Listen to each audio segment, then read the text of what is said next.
지난해 한국 방산 분야는 누구도 아니라고 말할 수 없을 정도로 초대박을 쳤습니다.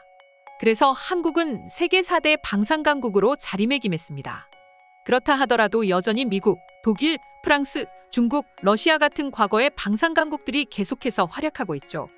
심지어 여전히 끝나지 않은 러시아, 우크라이나 전쟁으로 폴란드를 비롯해 인근한 나라들은 자신의 국방을 더 공고히 해야 한다며 군비를 증액하고 있다 보니 수많은 방산 강국들이 유례없는 호황을 맞이하고 있습니다. 물론 우리 한국도 한 자리를 제대로 차지하고 있죠.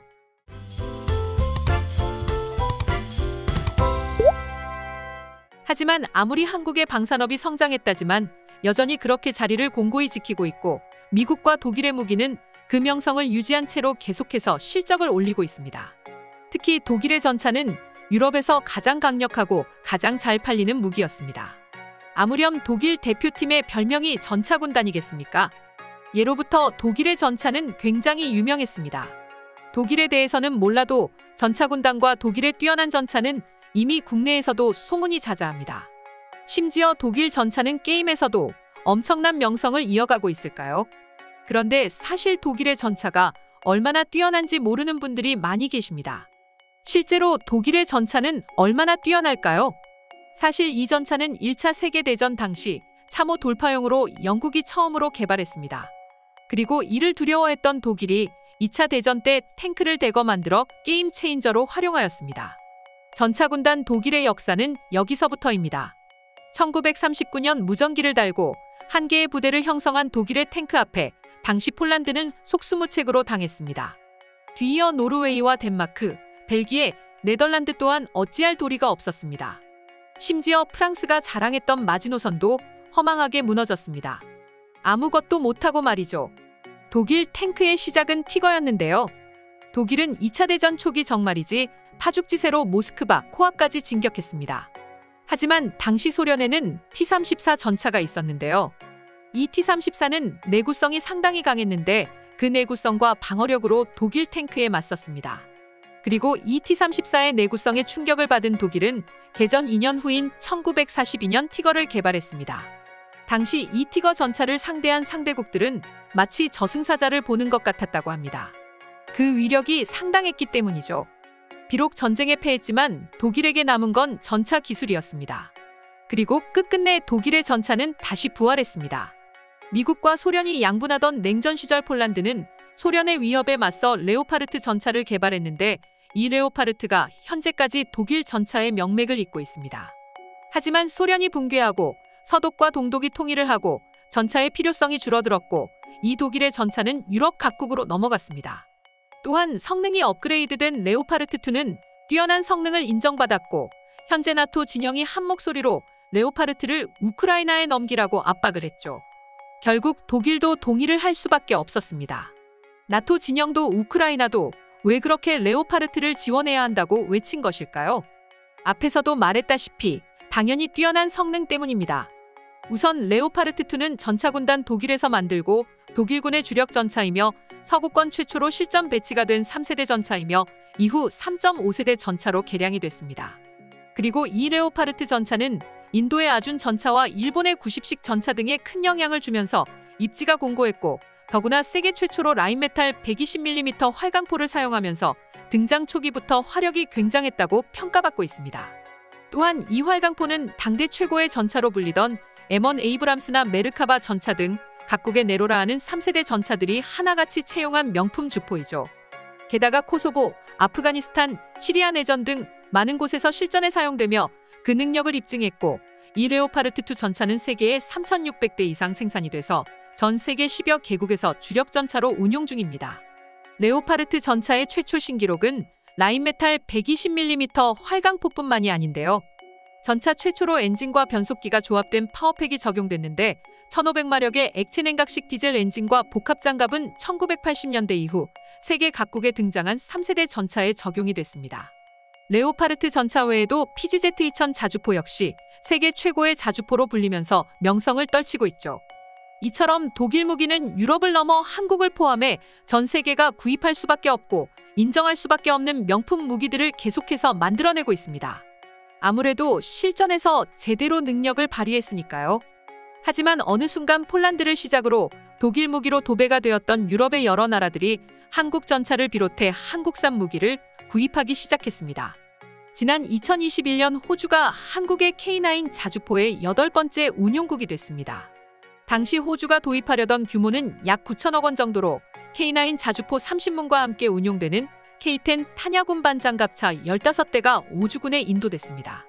뿐만 아니라 K9 자주포는 그보다 훨씬 더 이전인 2001년에 튀르키예에 수출됐습니다. 이때 K9 자주포는 독일의 PGZ-2000 자주포와 직접적으로 경쟁을 했는데 튀르키예의 선택은 한국산 자주포였습니다. 이 밖에도 K9 자주포는 폴란드, 핀란드, 에스토니아, 인도, 노르웨이, 오주, 이집트에서 완제품 수출 및 현지 면허 생산의 방식으로 판매되어 현지에서 운용이 되고 있습니다. 그뿐만 아니라 한국산 최고의 전차이자 세계 최고의 전차 중 하나로 불리는 K2 전차 또한 현재 폴란드에서 180대의 계약을 체결했고 현재 계약이 진행 중에 있습니다. 독일 전차가 그렇게 좋고 뛰어난데 갑자기 해외에서 한국산 무기가 떠오르는 이유는 무엇일까요? 아무래도 전쟁 이슈 때문입니다. 우크라이나 러시아 전쟁이 있기 전까지 전 세계 대부분의 국가들은 전쟁과 관련한 문제에 대해서는 굉장히 안일했습니다. 한마디로 당시의 평화가 오랫동안 지속될 것이라는 게 가장 큰 이유였습니다. 평화가 지속되니까 당연히 많은 국가들은 국방비 수출에 소홀할 수밖에 없었죠. 독일 전차 역시 마찬가지입니다. 그 때문에 국방비와 신형 전차 무기 개발을 게을리했습니다. 실제로 영국, 독일, 프랑스 등의 역사적으로 세계 최강대국으로 불렸던 유럽의 강대국들의 군비 지출 내역을 살펴보면 2021년 기준 1위 미국이 8,010억 달러, 2위 중국이 2,930억 달러를 지출하는 동안 영국이 684억 달러로 GDP 대비 2.2%, 프랑스가 566억 달러로 GDP 대비 1.9%, 독일이 560억 달러로 GDP 대비 1.2%로 군비 지출에 상당히 소극적이었습니다. 아무래도 세계는 평화로웠으니까요. 하지만 중국의 대만 도발과 함께 결국은 벌어져버린 러시아의 우크라이나 침공이 벌어지게 되면서 곧바로 지난해 독일이 560억 달러이던 군비를 1,072억 달러 한화의 약 132조 원으로 늘리겠다고 발표했고 프랑스 또한 지난 20일 발표에서 국방 예산을 2019년에서 2025년 395조 원에서 2024년에서 2030년까지 4천억 유로, 한화 약 553조 원으로 7년 동안 36%를 증액해 군을 진화시키겠다고 발표했습니다. 게다가 영국 역시 지난해 6월 보리스 존슨 당시 영국 총리가 GDP 대비 2.2%던 군비를 2.5%까지 늘리겠다고 약속했죠. 비단 전쟁의 위협이 나날이 커져가는 유럽뿐만 아니라 아시아에서도 마찬가지입니다. 일본은 반격 능력을 보유하는 것을 골자로 하는 국가안전보장 전략 등 3대 안보 문서를 개정하기에 이르렀습니다. 평화 헌법 제9조에서 명시하고 있는 전수방위를 사실상 무력화시키고 전쟁이 가능한 국가가 나아가려는 것이 아니냐는 우려를 낳았죠. 그뿐만 아니라 일본은 근본적인 강화를 위해 2023년부터 2027년까지 향후 5년 동안 방위비로 43조 엔을 확보하겠다고 밝혔으며 이는 2019년에서 2023년 회계연도에 중기 방위력 정비 계획에 반영된 방위비 27조 4,700억 엔 한화 약 264조 원의 1.5배 증액된 수치입니다. 이렇게 전 세계가 현재 전쟁 이슈로 인해 군비를 증강하면서 동시에 국방을 공고히 하기 위해서 무기를 사들이게 됐죠. 더구나 폴란드, 에스토니아, 리투아니아, 라트비아 등의 발트 3국을 비롯해 우크라이나 인근 국가들은 전쟁 이슈가 더욱이나 크게 와닿았고 하루빨리 군비를 늘리고 자신들의 안보를 보장받아야만 했습니다. 그리고 이때 한국의 인기가 독일을 제치고 급부상하게 됐죠. 물론 독일 역시 이때 기회가 될 수 있겠다고 생각했을 겁니다. 하지만 진격에 한국을 능가하는 것은 불가했습니다. 심지어 현재 독일은 신뢰마저 잃어가고 있는데요. 우여곡절 끝에 결국은 독일이 자국의 주력 전차인 레오파르트 전차를 우크라이나에 지원하기로 결정했지만 그 과정에서 혼란스러운 행보를 보여왔습니다. 이 때문에 독일에 대한 주변국들의 신뢰는 바닥을 쳤죠. 특히 폴란드는 독일이 폴란드가 보유한 전차를 우크라에 보내면 폴란드의 전차를 지원하겠다는 철석 같은 약속을 믿고 우크라의 전차를 지원했지만 약속은 공중에 흩뿌려져 버렸죠. 이 밖에도 최근까지 논란이 일던 독일의 갈팡질팡한 정책 때문에 독일산 무기를 비롯해 독일의 신뢰는 바닥에 곤두박질 쳐버렸습니다. 때문에 유럽의 여러 국가들을 비롯해서 전 세계 수많은 국가들이 빠르게 독일을 대체할 대안을 찾아야 했는데 그때 눈에 들어온 게 바로 우리 한국입니다. 더구나 한국은 수년 동안 여러 국가의 무기를 판매했고 이후 빠른 배송과 뛰어난 성능, 게다가 AS까지 완벽히 몇 안 되는 국가였을지 모르지만 두터운 신뢰를 쌓아왔습니다. 그렇다 보니 폴란드를 비롯해 동유럽 국가들이 한국 무기에 눈독을 들일 수밖에 없었죠. 심지어 독일과 비교되는 것은 주문을 받은 직후부터입니다. 폴란드를 예로 들어보겠습니다. 폴란드와 계약을 맺고 폴란드의 첫 시제품이 도착하기까지 걸린 기간은 고작 4개월입니다. 만약 이 계약을 독일과 진행했다면 그로부터 2달이 지난 지금도 전차 한 대 받지 못했을 가능성이 높습니다. 실제로 외신들의 반응 역시 마찬가지고 말이죠. 실제로 미국의 외교 전문지 포린 폴리시는 독일의 신뢰가 흔들리는 동안 한국이 그 틈을 파고들며 유럽 방산 시장을 빠르게 잠식하고 있다고 전했습니다. FP는 무엇보다 독일과 프랑스 차세대 모델을 공동으로 개발하는 계획이 관로주의 때문에 무산될 것이 확실시되면서 한국에 대한 관심은 더욱 높아지고 있다고 언급했습니다. 또한 K2 전차에 대해서는 유럽 최고 전차들과 비슷한 성능을 갖추고 있으며 레오파르트와의 비교 테스트에서도 뛰어난 성능을 보였다라고 언급했습니다. 게다가 한국 탱크 등 무기의 장점에 대해서는 기술 이전을 통한 현지화와 뛰어난 생산 능력, 방위산업 육성에 대한 강력한 의지 등을 꼽았습니다. 실제로 다시 폴란드 이야기를 하자면 폴란드에 수출되는 K2 전차 1000대의 경우 첫 180대는 한국에서 생산이 되지만 나머지 820대 분량은 2026년까지 폴란드에 생산시설을 갖추고 현지화 모델인 K2PL로 만들어집니다. 이 때문에 폴란드의 입장에서는 독일산 전차인 레오파르트보다 훨씬 더 빠르게 탱크를 확보할 수 있게 됐으며 나아가 기술 이전을 통하여 방위산업을 육성하고자 하는 폴란드의 요구까지 충족할 수 있다고 FP는 분석했습니다. 폴란드뿐만 아니라 튀르키예의 주력 전차로 운용되는 알타이 역시 K2 전차의 파생 모델이며 슬로바키아 등 다른 나라들도 현재 옛 소련의 T-72 탱크를 대체할 방안으로 한국과 협의를 진행하고 있다고 언급했습니다. 이처럼 우크라이나 전쟁으로 불거진 안보 위기가 유럽 방위 체계를 업그레이드하는 전환점이 된 셈이고 그 중심에 우리 한국이 있게 된 것입니다. 또한 FP는 일각에서는 K2를 레오파르트2의 모방형으로 폄하하지만 K2는 일반적으로 레오파르트2와 유사한 능력을 가진 세계적 수준의 주력 전차라고 말하며 성능 비교에서도 좋은 퍼포먼스를 보였다고 설명했습니다. 심지어 동유럽의 소련 시대 구식 탱크 중 상당수가 이미 우크라이나로 보내졌기 때문에 K2 기반 설계는 방위 체계를 업그레이드하고 다양화하려는 나라들에 적합할 수 있다라고 분석하기도 했습니다. 실제로 폴란드에 이어서 우크라이나의 레오파르트2 지원 계획을 발표한 노르웨이도 신형 전차 구입 후보 명단에 K2와 레오파르트를 올려놓고 비교 평가 중입니다. 게다가 노르웨이는 한화 디펜스에 K9 자주포 28대를 주문하는 등 역시 한국 방산에 큰 관심을 보이고 있죠. 그러면서 점점 자연스럽게 한국산 무기가 긋뚫기 어렵다는 유럽연합에 보급되기 시작하며 독일과 프랑스의 아성을 뛰어넘을 것인지에 주목되고 있기도 합니다. FP에 따르면 현재 유럽에서 운용 중인 레오파르트2는 약 2000대로 추정되는데 앞으로 나토 내에 최신 탱크를 보유한 유럽 강군으로 떠오를 폴란드에서만 K2 전차가 무려 1000대가 운용될 것이라고 말하며 현재 우크라이나에 레오파르트2 보유분을 보내려는 국가들은 K2 전차로 그 공백을 메우려 할 것이라고 말하기도 했습니다. 심지어 대당 가격이 레오파르트 전차의 고작 3분의 1밖에 되지 않고 이렇게 현지화까지 진행하며 기술 이전까지 확실하게 해주고 있으니 한국 무기를 택하지 않을 이유는 그 어디에도 없습니다.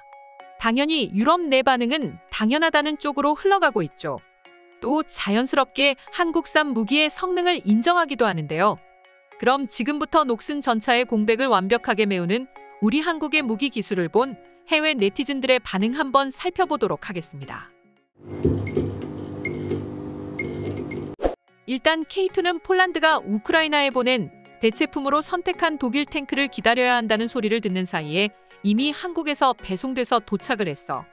게다가 한국은 여전히 전시 상태인 나라야. 그리고 배송 속도를 봐. 누가 보면 한국이 독일보다 폴란드에서 가까운 줄 알 거야. 폴란드 장관이 이미 노르웨이에 몇 번이고 가봤다고 하더라고. 거기서 이런저런 한국 무기에 관한 조사들을 한 거 아닐까? 한국이 독일제 무기를 완벽하게 대체하고 있다고? 아마도 믿지 않는 사람들이 바보가 돼버리는 상황이 현재 연출되고 있어. 그런데 그게 사실이야. 그 누구도 이 말을 믿지 않을 수가 없어. 폴란드는 우크라이나와 바로 붙어있는 나라로서 러시아 침공을 대비해야만 하는 나라야. 그런데 가만 보면 반대로 러시아를 자기네들이 침공할 생각을 가지고 있는 것 같기도 해. 참 아이러니하다. 러시아의 우크라이나 침공이 많은 동유럽 국가들에게 공포심을 불어넣어줬잖아. 폴란드는 그들 바로 옆이 국경이기도 하니까 얼마나 불안했겠어. 그래서 최대한 빠르게 군사력을 올리고 현대화도 하고 싶었던 거 아닐까? 러시아 침공을 하려는 게 아니라 반대로 러시아의 침공을 대비하기 위해서 준비한다고 봐야 될 것 같아. 한국과 같이 산이 많은 지형에서 특화된 탱크라면 폴란드에게도 최고의 조건일 것 같아. 폴란드뿐만 아니라 꽤 많은 유럽 국가들이 대체할 수 있을 것 같아. 본인들의 국경을 수비하기에는 더더욱 준비된 거나 마찬가지라고. 노르웨이도 K2 MBT 기술 협약을 하고 있어. 또한 한국도 노르웨이의 기술을 같은 값에 사고 있고 이건 노르웨이에서도 아주 중요한 딜 중 하나야. 지금 한국의 무기가 나토에 더 강한 힘이 되어 들어가는 것 같은 느낌이 들어. K9은 현재 기본적으로 나토의 디폴트가 되기도 하고 영국마저 눈여겨보고 있다고 들었어.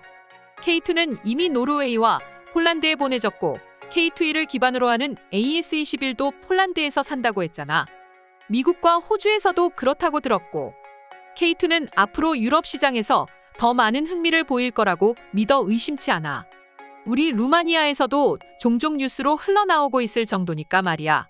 한국과 이런 계약들이 잘만 진행이 된다면 앞으로 한국과 폴란드에는 무기 쉐어링 같은 비밀 조약들이 생길 수도 있을 것 같아. 한국인들이 정말 성실하다. 파트너를 맺는다면 상대에게 정말 많은 공을 들이기로 유명하기도 하고 그러니 그들의 파트너십이 이렇게 팽창해 나가는 건 어떻게 보면 당연한 결과가 아닐까 싶어. 러시아의 위협 때문에 유럽과 나토는 더 위기를 느끼게 된 거지. 내가 알기로 더 이상 미국은 에이브람스 전차를 안 만든다고 하던데 게다가 이미 중고 에이브람스는 시간도 많이 들고 돈도 많이 들지. 에이브람스 부품을 아직 만드는지도 잘 모르겠고 말이야. 이렇게 보면 폴란드가 가장 똑똑한 거지. 누굴 믿어야 할지를 잘 아는 거잖아.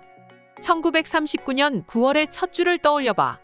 그때만 봐도 유럽의 누구도 믿을 수 없다는 걸 폴란드는 제대로 아는 거야. 일단 한국은 EU도 아니고 나토도 아니야. 그러니 매우 배타적인 나토 시장에 들어올 수 있었던 거지. 그저 독일과 프랑스가 하지 못하는 동유럽 무기 제공 자리를 자신들이 잘 처리하면 되는 거야. 게다가 한국산 무기는 비싼 미국보다 저렴한데 퀄리티는 좋으니까 말이야. 그리고 다들 중요한 걸 잊은 듯한데 사실 한국은 아직도 전쟁 중인 나라야. 어쩌다 분쟁이 생겨버리더라도 즉시 군사적인 행동을 취할 수 있는 나라라고. 그러니 다른 나라들과는 레벨이 달라. 한국이 계약서에 사인 끝내자마자 K9, K10, K2 유닛을 배달해준 거 보면 엄청 빨라서 다들 놀라긴 했어. 폴란드가 정말 똑똑하게 선택한 거지. 덕분에 왜 폴란드가 무기 구입 방향을 바꿨는지 잘 알게 됐어. 그리고 고마워. 이제 한국이 유럽의 무기 궤도를 참 많이 바꿀 것 같아. 이상으로 오늘의 영상은 마칠 텐데 영상이 유익하셨다면 구독과 좋아요, 알림 설정 한 번씩 부탁드리겠습니다. 다음 영상으로 찾아오겠습니다. 감사합니다.